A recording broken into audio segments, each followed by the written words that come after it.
Welcome to the in front of me Realme 9i, and I'll show you how to turn off always on display feature on this device. So first we should go into the Muviz Edge application.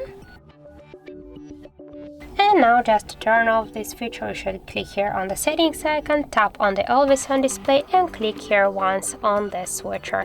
And as can you see, all of the AOD or AOD feature options, they are turned off. And now we'll check that. So as can you see, by this way we can turn off the always on display on our Realme 9i.